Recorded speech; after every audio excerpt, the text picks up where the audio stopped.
প্রধানমন্ত্রী এই দেয়ালে যখন আমাদের জুলাই গ্রাফিতি দেখতেন তখন অত্যন্ত উনি খুশি হতেন যে জুলাই স্মৃতিটা আমরা ধরে রেখেছি, সিলেটবাসী এই তো তার ছাত্র সমাজ ধরে রেখেছে।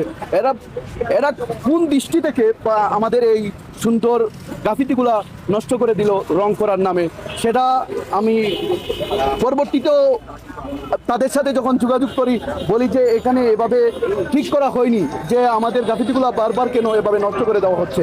ওনারা বলছেন, আশ্বাস দিচ্ছেন যে আমাদেরকে ফান্ড দিয়ে যতটুকু ব্যয় হয় ছাত্র সমাজের মাধ্যমে আবার সেই গ্রাফিতিকে ফিরিয়ে দেওয়া হবে এবং দেয়ালে আবার নতুন করে জুলাইকে ধারণ করব, আমরা সবাই মিলে সেই গ্রাফিতি আবার অঙ্কন করব। আমরা যে গণ অভ্যুত্থানের পরে যে নতুন বাংলাদেশ পেয়েছিলাম, তখন আমরা যে আনন্দ পেয়েছি, এই আনন্দটা আমাদের মুছে দেওয়ার পায়তারা চলছে এবং জুলাইকে মুছে দেওয়ার উদ্দেশ্যে এইসব কিছু গ্রাফিটি মুছে দেওয়া হয়েছে। আমরা সেটা হতে দিব না, ইনশাল্লাহ আমরা আবার শুরু করেছি। কারণ ভাইয়ারা যারা আছে তারা এই অর্থ সহায়তা করেছেন এবং অনেক ভাই যারা আছেন তারা আমাদের এই অর্থ প্রদান করেছেন। চাইলেই মুছে দেওয়া যায় না, আপনারা মুছেছেন, আমরা আবার তো নতুন করে গ্রাফিতিটা করব। ইনফ্যাক্ট হচ্ছে জুলাইয়ের স্মৃতি আমরা ধারণ করি হিসেবে আমরা সেটা করেছিলাম। তো যাই হোক, উদ্দেশ্য করে আপনারা মুছেছিলেন, সমস্যা নেই, মুছে দিয়েছেন, ভালোই করেছেন। আমরা আবার নতুন করে আপনাদেরকে বুঝিয়ে দিতে চাই যে যতবার আপনারা মুছবেন ততবার আমরা নতুন করে গ্রাফিতিটা করব।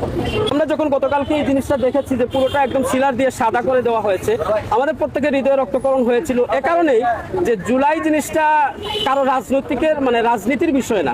জুলাইটা হয়েছে যে বাংলাদেশের জনসাধারণের, যে প্রত্যেকটা মানুষ জুলাইয়ের স্পিডটা বহন করে বিদায় জুলাইয়ের অভ্যুত্থান হয়েছিল।